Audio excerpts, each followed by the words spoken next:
नमस्कार दोस्तों, जय हिंद क्लासेस के YouTube परिवार पर आप सभी का फिर से स्वागत है। दोस्तों, अपन अध्ययन कर रहे थे दोस्तों राजस्थान के इतिहास का। और राजस्थान के इतिहास का दोस्तों इस अगली कड़ी में अपन पढ़ने वाले हैं आमेर का कछवा वंश, आमेर का कछवा राजवंश। ठीक है दोस्तों, इस आमेर के कछवा राजवंश से पहले अपन ने जो मेवाड़ का इतिहास है उसको कंप्लीट कर लिया था। उसके बाद में अपन ने जाट राजवंश है उसको कंप्लीट कर लिया है। अब इसकी अगली कड़ी जो है उसमें अपन पढ़ने वाले हैं आमेर का कछवा राजवंश या कछवा वंश कह सकते हैं इसको। ठीक है दोस्तों, तो दोस्तों सबसे पहले बात करते हैं कि कछवा वंश है उन्होंने शासन कहाँ पर किया था और कछवा राजवंश जो है वो किस रियासत में था। ठीक है ना।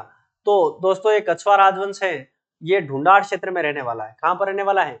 ढूंढाड़ क्षेत्र में रहने वाला। अलग अलग रियासतें थी दोस्तों, जैसे मेवाड़ में गोहिल वंश या सिसोदिया वंश है, जैसे मारवाड़ में राठौड़ वंश है, वैसे कि वैसे अजमेर मेरवाड़ा क्षेत्र में चौहान वंश है। उसी प्रकार से आप देखेंगे तो ढूंढाड़ क्षेत्र में कछवा राजवंश है। ठीक है ना। तो बात करते हैं दोस्तों अपन अजमेर के कछवा वंश या सॉरी आमेर के कछवा वंश, आमेर के कछवा वंश, कछवा राजवंश, राजवंश। ठीक है, ये हो जाएगा अपना आज का मेन टॉपिक हो जाएगा। अगली बात करते हैं दोस्तों कि आमेर का जो कछवा वंश है उसकी बेसिक सी जानकारी देख लेते हैं पहले तो कि कछवा वंश,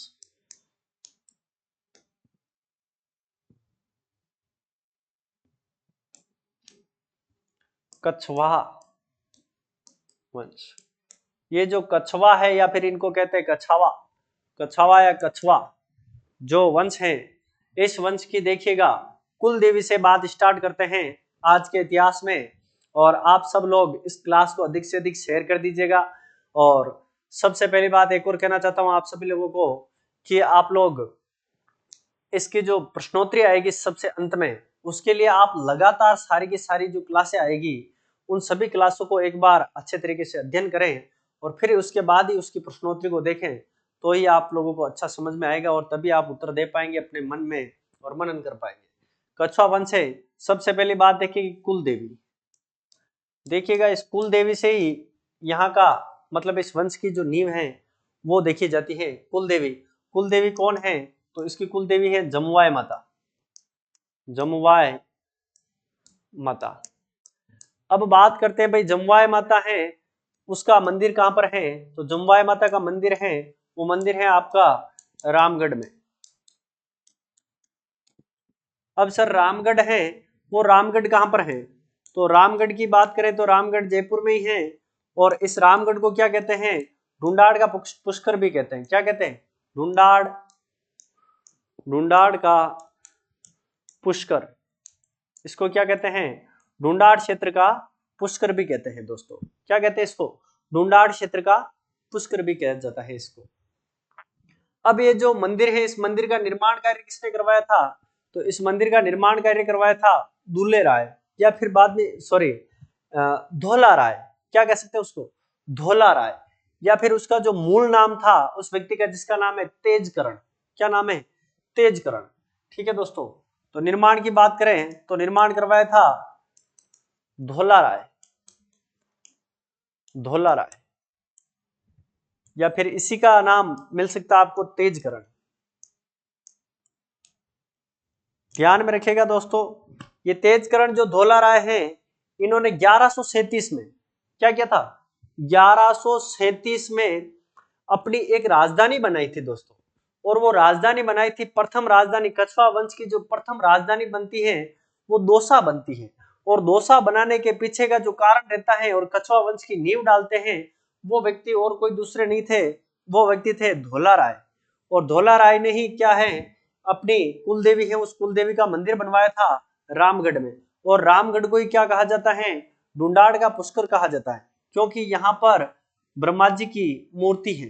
ढूंढाड़ का पुष्कर, यहाँ पर ब्रह्मा जी की समान जैसे पुष्कर में जो है उसी के प्रकार का सिस्टम सारा का सारा यहाँ पर भी देखने को मिल जाता है। देखिएगा अगली बात करते हैं अपन इसमें कि इसकी उत्पत्ति कैसे हुई, इसकी स्थापना किस प्रकार से की गई थी इस वंश की। ठीक है, तो सबसे पहले आता है भाई अपना धोला राय। धोला राय, ठीक है। इसके लिए कहा जाता है कि कछुआ वंश जो है, उस कछुआ वंश का ये क्या कहलाता है? संस्थापक। संस्थापक, देखिएगा, संस्थापक किसको कहते हैं? धोला राय को कहते हैं। इन्होंने क्या किया था? दोसा, मतलब दोसा के जो गुर्जर प्रतिहार थे, उन गुर्जर प्रतिहारों से लड़के और वहां पर दोसा के ऊपर क्या की थी? विजय प्राप्ति की थी और प्रथम राजधानी बनाई थी। किसको? दोसा को बनाया था प्रथम राजधानी। ठीक है, सबसे पहली बात करते हैं दोसा। गुर्जर प्रतिहारों को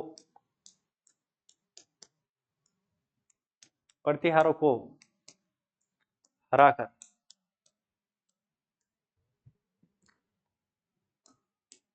दोसा को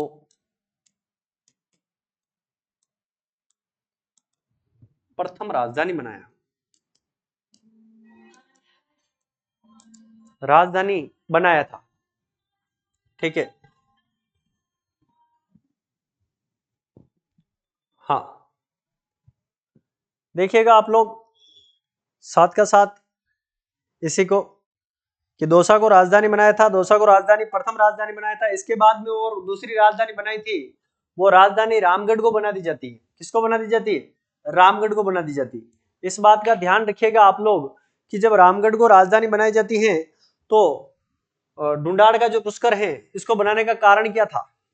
कारण ये रहा था दोस्तों, उसी समय यहाँ पर ये जो अपना रामगढ़ में जो मंदिर है अपनी कुल देवी का, कछुआ वंश की, उसकी नींव रखते हैं और उसी समय बनाते हैं। इसके पीछे भी बहुत बड़ी कहानी है दोस्तों। दुल्ले राय या धोला राय जो हैं, उनकी एक पत्नी थी जिसका नाम था मारूनी या मारू। ये मारू राजकुमारी के साथ में इनका पहले क्या हो चुका था? विवाह हो चुका था। और फिर बाद में जब ये आप लोगों ने सुनी होगी ढोला और मारू की कथा, है ना, तो वो इसी से संबंधित है।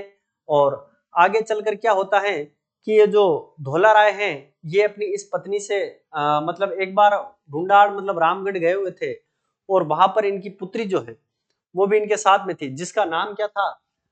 जिसका नाम था जमुआ, जो एक देवी का रूप मानी जाती है। इसकी बचपन में क्या हो जाती है? मृत्यु हो जाती है। और बचपन में इनकी मृत्यु हो जाने की वजह से ये एक देवी के रूप में जानी जाती है।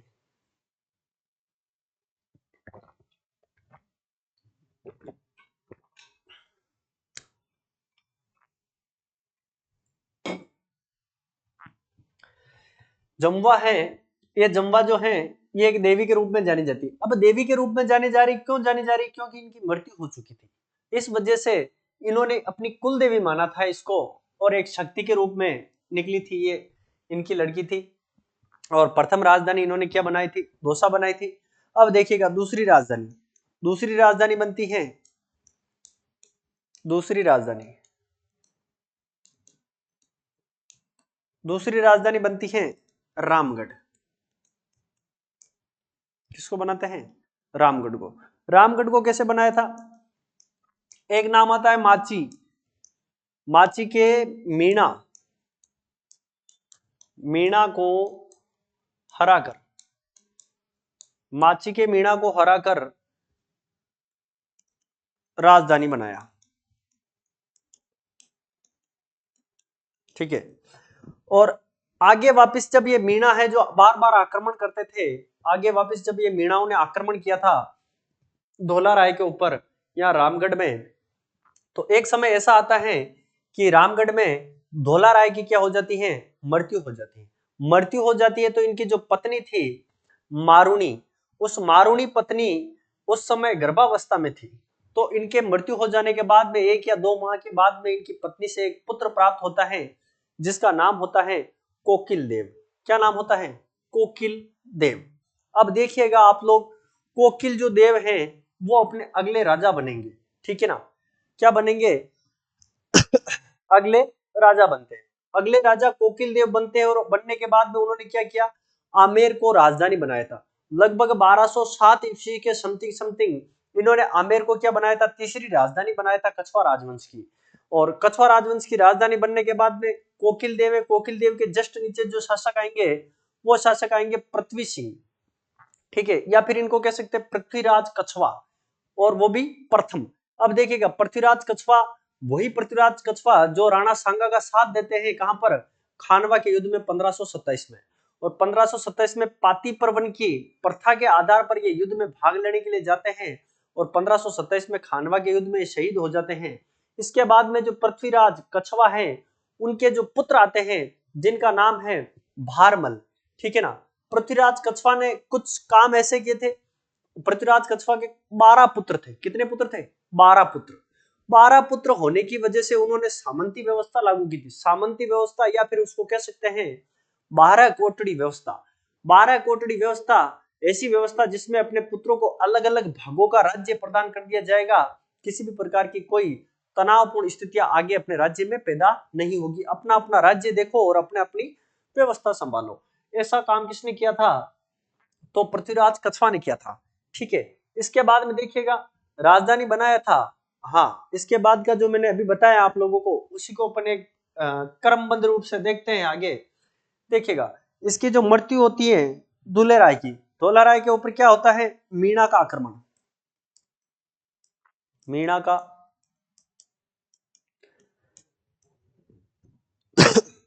मीणा का आक्रमण होता है और मृत्यु हो जाती है। क्या होती है? मृत्यु हो जाती है।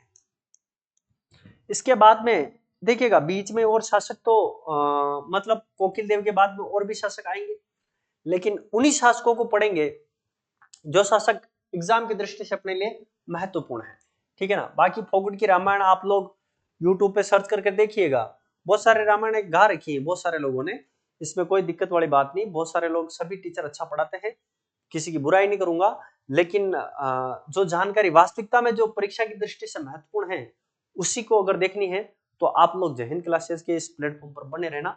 आप लोग एग्जाम देके देखना कि हाँ हमारा कहाँ से क्या आया है, ठीक है ना। और बाकी भी देख लेना आप कहाँ से क्या आ रहा है, ठीक है। इसके बाद में अगला शासक आता है कोकिल देव। कोकिल देव, ये जो कोकिल देव शासक आता है इन्होंने लगभग 1207 में अपनी राजधानी आमेर को बनाया। आमेर को बनाया, ठीक है ना। बस इनका इतना सा ही महत्व है। और भी बाकी बातें लिखेंगे, इनकी माँ का क्या नाम था, पिता का क्या नाम था, आगे बहुत सारी वंशावली है आप लोगों को याद करने के लिए। बहुत अच्छे अच्छे शासक आएंगे आगे, उन सभी का देखेंगे अपन इतिहास, ठीक है ना।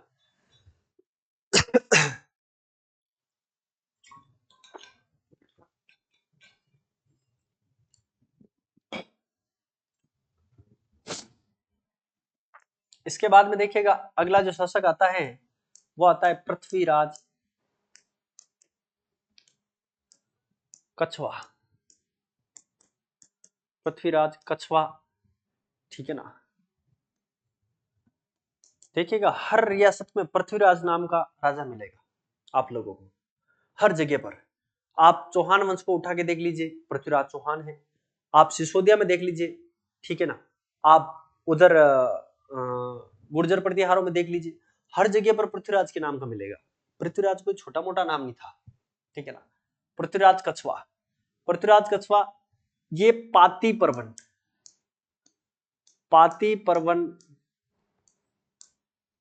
की प्रथा।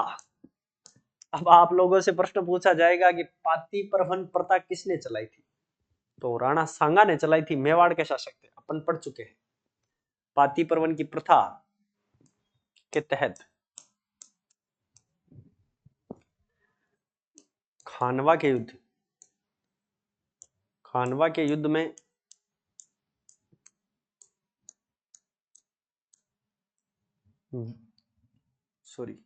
खानवा के युद्ध में शहीद भी फिर बाद में हुए थे, पहले तो भाग लिया था इन्होंने, भाग लिया व शहीद हुए या शहीद हो गए, ठीक है। ये मतलब प्रथम शासक थे जिन्होंने क्या किया था, सामंती व्यवस्था, सामंती व्यवस्था, देखिएगा सामंती व्यवस्था, या फिर बाद में इसी को क्या कहेंगे अपन, 12 कोटड़ी,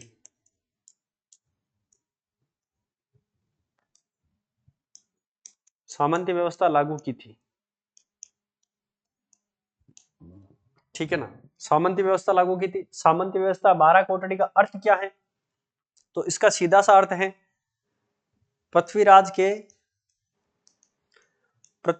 के 12 पुत्र थे।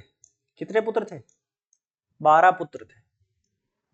उनको सबको अलग अलग राज्य मिल जाए, अलग अलग ठिकाने मिल जाए, इसलिए इन्होंने सामंती व्यवस्था लागू की थी, मतलब जगह जगह पर सामंत बनाए थे, ठीक है ना।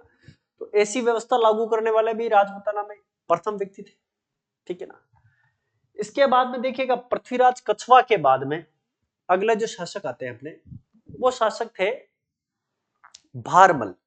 कौन थे, भारमल, वेरी इंपॉर्टेंट शासक है। यहीं से मतलब ढूंढाड़ के क्षेत्र का जो कछवा वंश है इसको जाना जाता है अच्छे तरीके से, क्योंकि फिर बाद में फेरबदल बहुत ज्यादा किए थे राजस्थान में, और इनका तो विशेष योगदान रहा है राजस्थान की हिस्ट्री को उलट फेर करने में। सबसे ज्यादा बड़ा बदलाव करने का कारण भी ये भगवंत दास भारमल के पुत्र थे, उन्होंने किया था। व्यक्ति आते हैं जिसका नाम है भारमल, ठीक है ना। अब भाई भारमल से यहां से आप लोगों को क्या करना है, काल याद रखना पड़ेगा। उससे पहले का काल कुछ भी हो आप लोग याद नहीं रखेंगे चलेगा, लेकिन इसके आगे जो काल है वो आप लोगों को याद रखना है। कोई ज्यादा विशेष बड़ी बात नहीं है। 1547 में आए थे और महाराज 1573 तक रुके थे, ठीक है। उसके बाद में इनके जो पुत्र थे, इनके निजी पुत्र थे, हाँ वही भगवंत दास, उनको राजपाट संभाला के खुद स्वर्गलोक सिधार गए थे, ठीक है ना। अब स्वर्ग में सुधारे या फिर बाद में नर्क में, ये तो उनकी वही जाने, ठीक है ना। लेकिन आज के जमाने में शायद ही कोई स्वर्ग में जाता होगा, है ना, क्योंकि चाहे स्वर्ग में जाओ चाहे नरक में जाओ, लेकिन वहां जाने के लिए भी क्या करना पड़ेगा, मरना पड़ेगा। इसीलिए कुछ न कुछ करने के लिए कुछ न कुछ करना जरूर पड़ेगा, है ना। इसीलिए आप कुछ न कुछ करते रहिए, बाकी ऐसे ही कुछ भी नहीं होगा, ठीक है भाई। अगला आता है देखिएगा भारमल। सबसे पहली बात तो है कि ये एक ऐसे राजा थे जो थोड़े से डर गए थे अंदर से, और डर के मारे इन्होंने सांगानेर का एक व्यक्ति था मुस्लिम, उस मुस्लिम के कहने पर या उसकी सहायता लेकर इन्होंने अकबर से क्या कर ली थी, सुलह कुल की नीति अपना ली थी। कौन सी नीति अपनाई थी, सुलह कुल की नीति। राजस्थान में राजपूतों के द्वारा सर्वप्रथम सुलह कुल की नीति अपनाने वाला शासक या वंश, अगर ऐसी बात पूछ ली जाए तो वो कछवा वंश होगा, और शासक में भारमल आएगा, जिसने खुद तो नीति अपनाई थी, लेकिन इसने क्या किया था, भारमल ने अपना जो पुत्र था भगवंत दास, और एक 12 वर्ष का इसका पोता था जिसका नाम था मान सिंह, ठीक है ना, जिसको अपन आगे चलकर पढ़ेंगे MRF, मिर्जा राजा मान सिंह, ठीक है ना। कछवा वंश की नाक, सबसे प्रतापी शासक, इतना प्रतापी था कि कभी भी डरता नहीं था, विदेशों तक में सैनिक अभियान लेके गया था। कोई भारी भरकम शासक, मतलब छोटा मोटा शासक नहीं था। महाराणा प्रताप के सामने लड़ने वाला व्यक्ति कोई छोटा मोटा आदमी नहीं होगा, इस बात का ध्यान रखना आप लोग, क्योंकि अकबर की सेना का नेतृत्व किया था मान सिंह ने, है ना। लोग वैसे ही आपस में लड़ते हैं अपने यहाँ पर कि हमने ऐसा नहीं किया, ऐसा यूं नहीं किया। अरे भाई ऐसा नहीं किया, लेकिन यहाँ पर लिखित प्रमाण है अपने पास में, उनको मानना पड़ेगा, है ना, कि किसने क्या किया है क्या नहीं किया है, ठीक है। चलो अगली बात देखते हैं अपन भारमल की। भारमल ऐसे शासक थे जिन्होंने लगभग 1562 में अकबर से सुलह कुल की नीति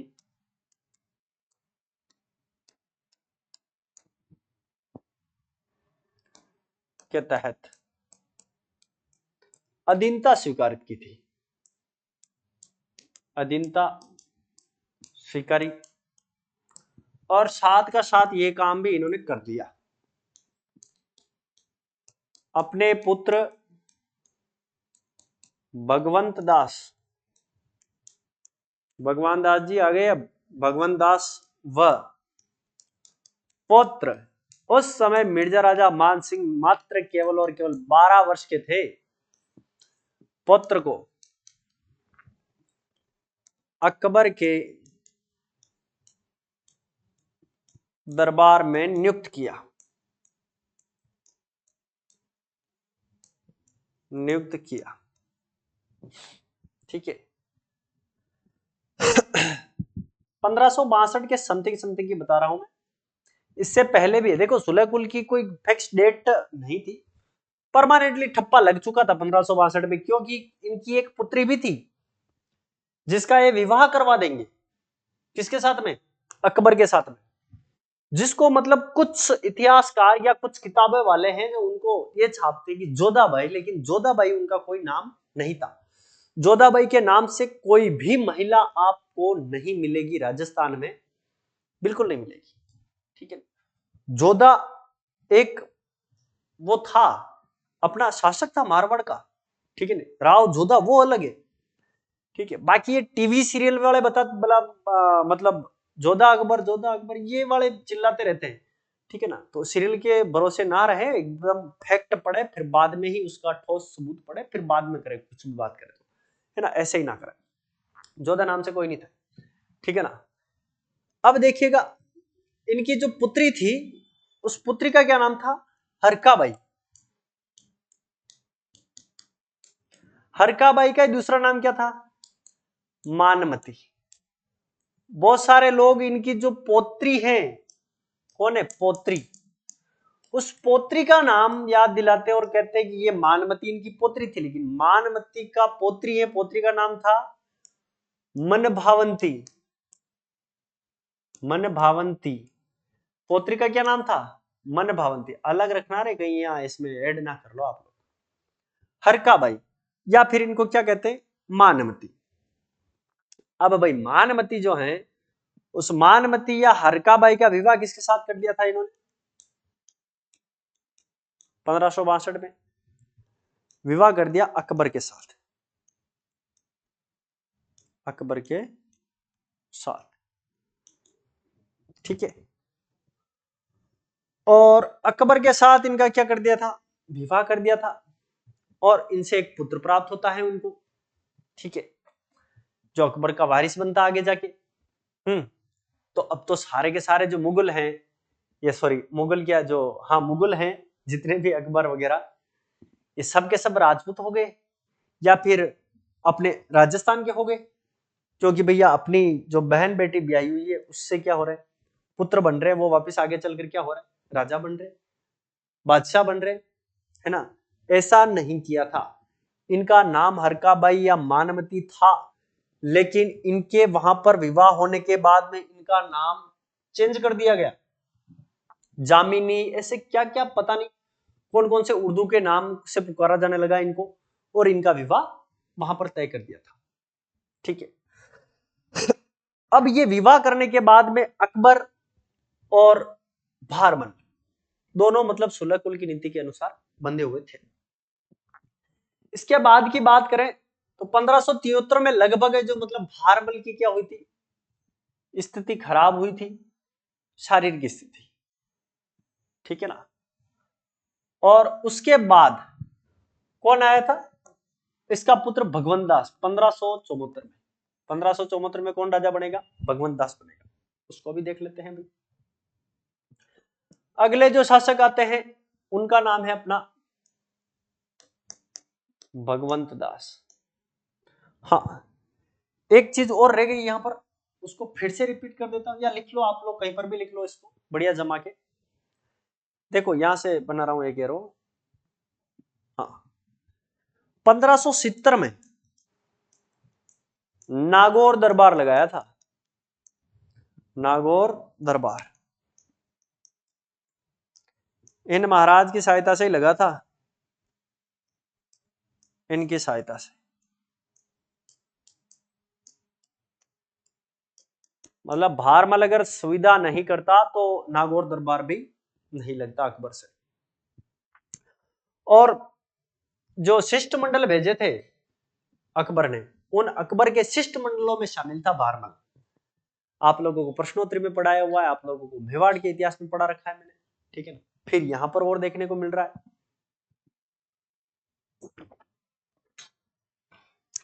अब तीन तीन जगह पर पढ़ने के बाद में तो याद होना चाहिए ना भाई। 3 बार तो तलाक करने से तलाक हो जाता है, पढ़ने पर याद कैसे नहीं होगा? होगा, जरूर होगा। बस बने रहिए हमारे साथ, केवल ओनली फॉर आप लोग, ठीक है ना। इसके बाद में जो अगला जो शासक आया था अपना भगवंत दास। कौन है? भगवंत दास है।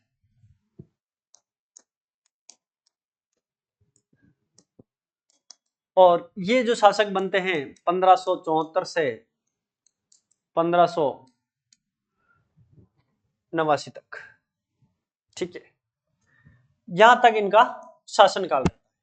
इन्होंने कितने अच्छे अच्छे काम किए वो भी देख लेते हैं, ठीक है ना। भगवंत दास थे, इनकी भी एक पुत्री थी,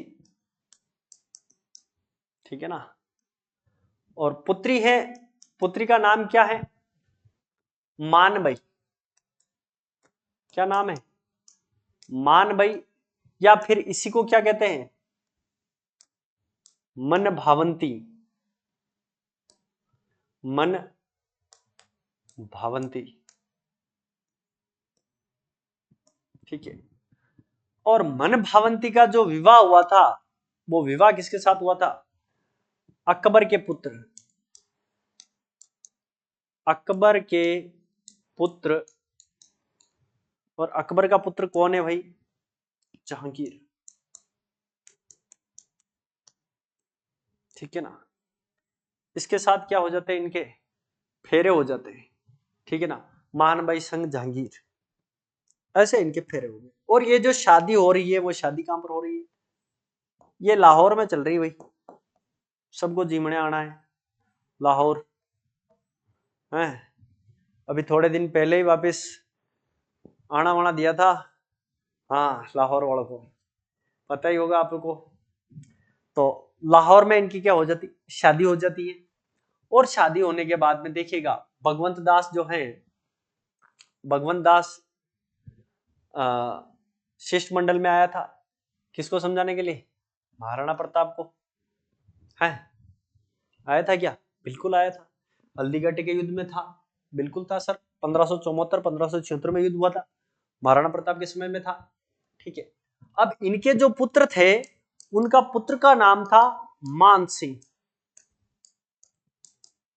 मान सिंह जैसा राजा कोई नहीं होगा कछवा वंश में, ठीक है ना। मिर्जा तो इनको क्या दी गई थी? उपाधि दी गई थी, मिर्जा राजा मान सिंह, MRM, ठीक है, इन मुगलों के द्वारा। इनको 5000 मनसब देकर नियुक्त कर दिया गया था।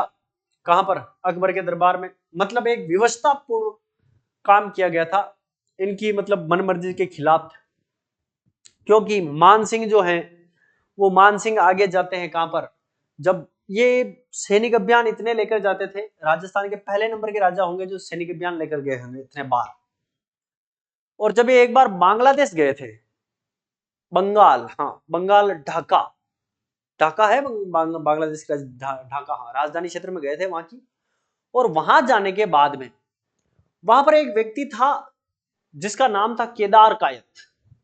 क्या नाम था? केदार कायत। देखिएगा, छोटी सी कहानी है, सुनेंगे और बात को खत्म करेंगे, ठीक है। बाकी का जो सामान है, ये मसाला जो भी है, उस मसाले को कल पढ़ेंगे। आज की यहीं तक खत्म करेंगे। देखिएगा आप लोग कि इसके बाद में जो राजा आएगा वो कौन आएगा? अपना मान सिंह आएगा। देखो, ये आप लोगों ने सबने पढ़ ही रखा है, मैंने भी पढ़ा रखा है, ठीक है ना। भगवंत दास की कुछ छोटी मोटी सी बातें थी, केवल और केवल बस उतना ही है कि उन्होंने अपनी पुत्री का विवाह करवा दिया था, ठीक है ना। और भी कुछ लिखना चाहो तो लिख सकते हो, रही लिख लो, एक आध बातें और है, ठीक है ना।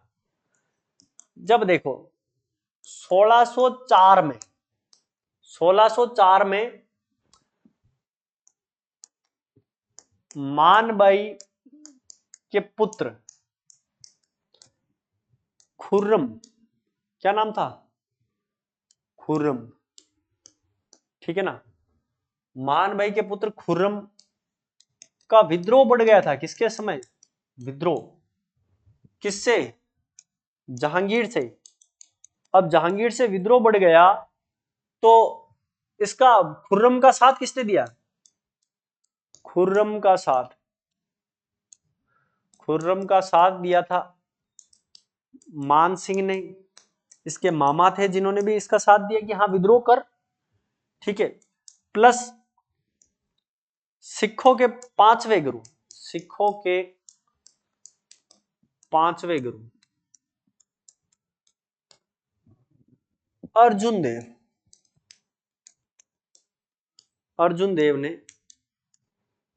साथ दिया था, ठीक है। तो जहांगीर ने क्या किया? जहांगीर ने लाल किले में, लाल किले में अर्जुन देव को फांसी दी थी, फांसी दी थी। किसको फांसी दी थी? अर्जुन देव को फांसी दे दी गई थी लाल किले में। और बात करें कि 1604 के समथिंग ही खुर्रम का जब विद्रोह ज्यादा बड़ा था तो मानबाई ने पुत्र की हत्या कर, पुत्र की हत्या कर आत्महत्या कर ली, आत्महत्या कर ली। मानबाई को क्या कहते हैं? मानबाई को मुगलों की प्रथम पुत्र हंतो कहते हैं। पितृ हंतो तो है, पुत्र हंतो भी कहते हैं। ये घटना बड़ी दुखद घटी थी भाई यहां पर। इसके बाद में देखो, इससे पहले अपन पढ़ चुके हैं कि भारमल ने अपनी पुत्री जो हरकाबाई है उसका विवाह करवा दिया था। ये प्रश्न कई बार पूछा हुआ है। राजपूत मुगलों के साथ में राजपूतों का प्रथम विवाह जो हुआ था वो किसके साथ? वो हरकाबाई का हुआ था। हरकाबाई किसकी पुत्री थी? तो हरकाबाई भारमल की पुत्री थी, ठीक है। आप लोग विशेष ध्यान रखिएगा इसका। और ये कुछ बातें जो है भगवंत दास से संबंधित है। भगवंत दास के काल में देखिएगा इनकी पुत्री ने आत्महत्या कर ली, अपने बेटे को भी मार दिया। दूसरा, खुर्रम जो इनका बेटा था, जहांगीर का विद्रोह किया था। जहांगीर ने मतलब जो साथ दिया था, मान सिंह को भी थोड़ा सा नेग्लेक्ट कर दिया था इस समय। अब मान सिंह आगे अपना जो अलग शासक बनेगा जिसका नाम है मान सिंह।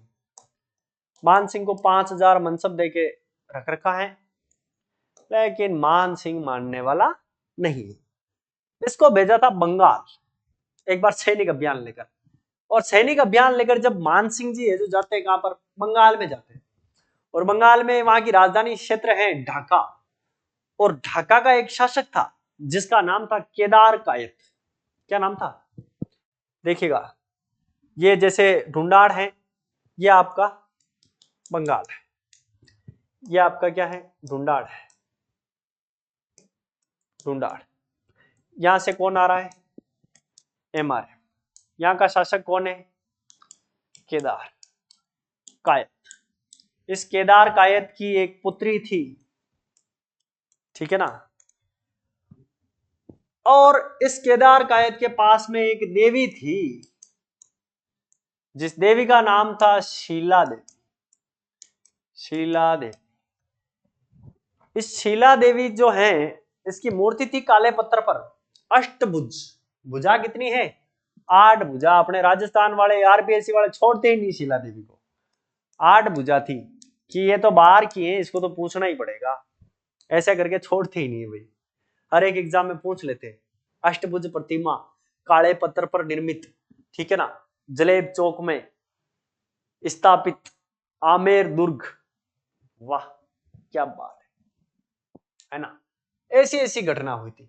मिर्जा राजा मानसिंह बंगाल गए थे और बंगाल वहां पर केदार कायत को देखा। केदार कायत जहां जहां पर भी युद्ध लड़ने जाता था वहां पर एक भी युद्ध हार के नहीं आया, सभी युद्ध विजय होके आता था।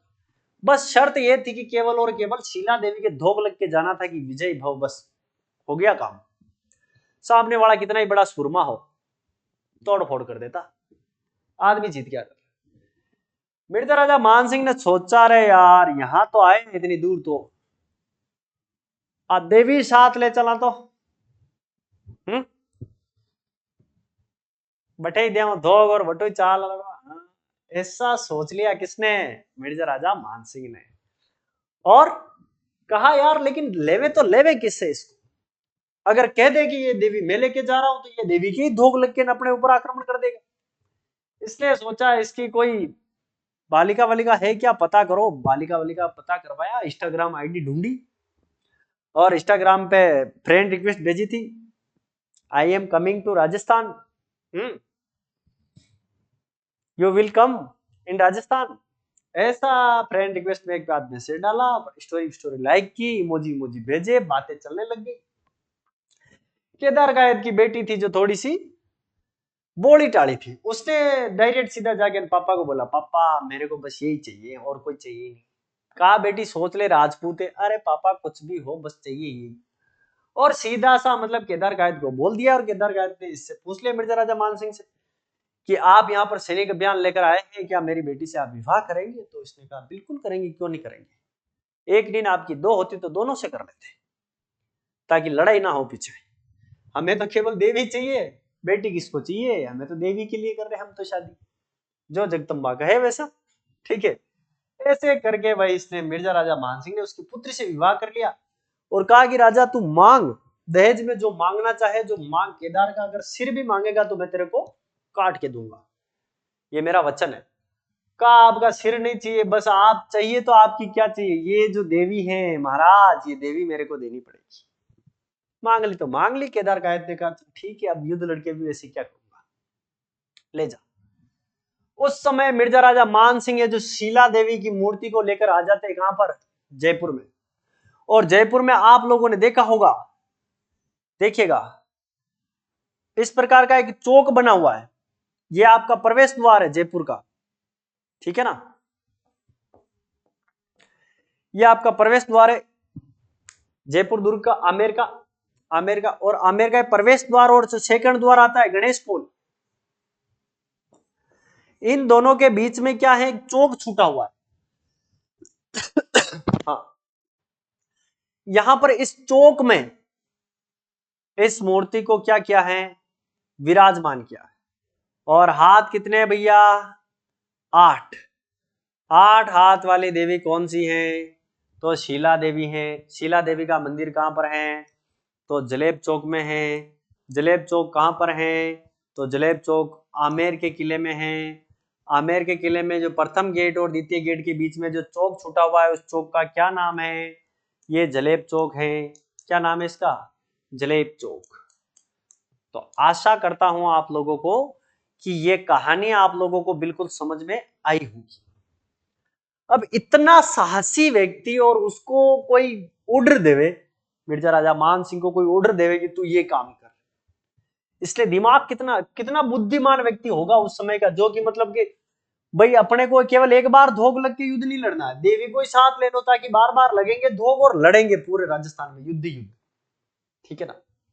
ऐसा कहा जाता है कि हल्दीघाटी के युद्ध की भी निर्णायक हार जीत नहीं हुई थी, ठीक है ना। दोनों सेना आपस में लड़ के दूर हो गई थी। ठीक है, तो मान सिंह ऐसा पराक्रमी शासक था जयपुर का, ऐसा कोई छोटा मोटा शासक नहीं था, तभी इसने मतलब महाराणा प्रताप का सामना किया था। बाकी छोटा मोटा अपने व्यवहार से कोई सामना करे ऐसा कभी हो सकता है? कभी नहीं हुआ आज दिन तक।